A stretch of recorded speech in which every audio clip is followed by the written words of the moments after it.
High intensity interval training is a whole different ballgame than what most people think that it is.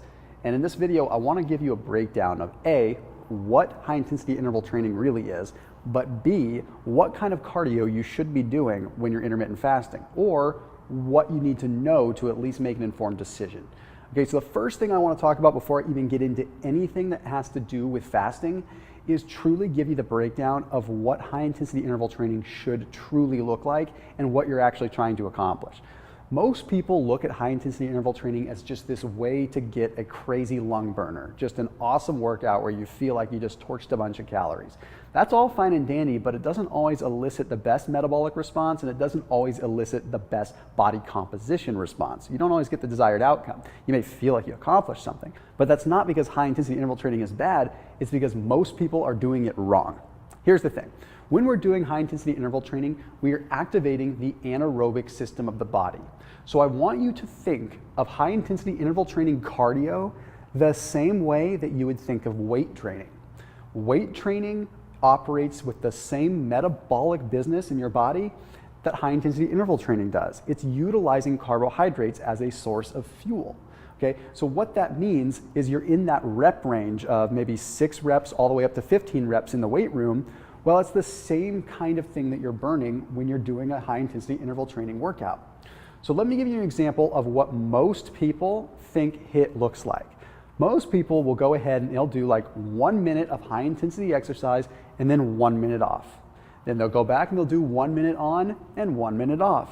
And this is great to gamify a process. I understand that it makes it easy, but that's not how the body works. The body doesn't necessarily know what 1 minute is or what 2 minutes are. The body just knows when it's fully fatigued or not. The whole idea with high intensity interval training is you need to 100% be pushing it to the max and then recovering for however long it takes, whether it's 30 seconds, 1 minute, 2 minutes, to be able to be fully recovered to give it 100% again. So it varies from person to person on how long the rest periods should be. It is absolutely not uniform. So for example, you should be doing your high intensity training all the way pedal to the metal for like 15, 20 seconds. Because quite honestly, that's about how much energy you have stored up in your body to really perform at 90 to 100%. If you're going longer than 20 or 25 seconds, then you're not pushing it at 90 or 100%. Plain and simple, period. You should be going all the way, then recovering as much as you possibly need to be able to afford to push it 100% again. If you're going at 1 minute on, 1 minute off, you're probably going something like 50, 60% of your maximum and then just recovering for however long it takes. That doesn't really add up. We need to elicit the metabolic response that we get when we would normally weight train, where we're going all the way to failure.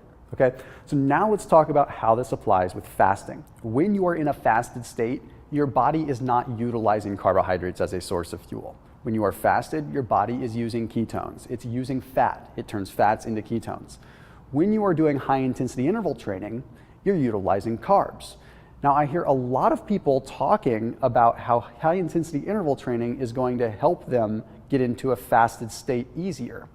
Not really the case. You see, once you're already fasting, your body just stores the glycogen and puts it away. It's not like you have to burn through all your glycogen first before you start burning fat. It's really just how long you are going without eating before your body starts using fat. So it's not like you have to drain your tank and then start using fats. It doesn't quite work all the way like that, although it does in some cases. But high intensity interval training isn't going to get you to the benefits of fasting any faster.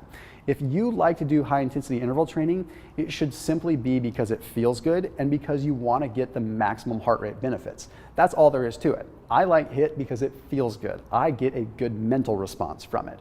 But if you're fasting and you're just looking to burn some fat, you're probably better off doing a little bit more of a steady state type of cardio. I'm talking like literally just 15, 20 minutes at like 60 to 70% of your maximum heart rate. That's gonna oxidize fat a lot easier and maximize the utilization of the ketone bodies. But if you are gonna do HIIT, then you're gonna wanna make sure you do it right. And the thing is, HIIT is really good right after you have some kind of high carbohydrate meal. That way your body can actually use those carbs and put them to good use so they don't get stored at all. But it's very important that you're doing the high intensity interval training properly.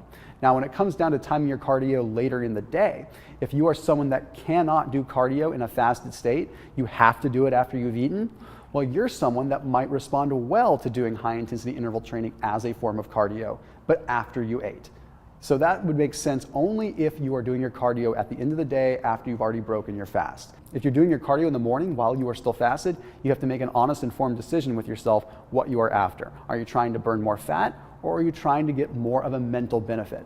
So maybe mix it up a little bit. Anyway, food for thought and a little bit of insight as to how high intensity interval training really works when it comes down to the metabolism. As always, keep it locked in here on my channel, and I will see you in the next video.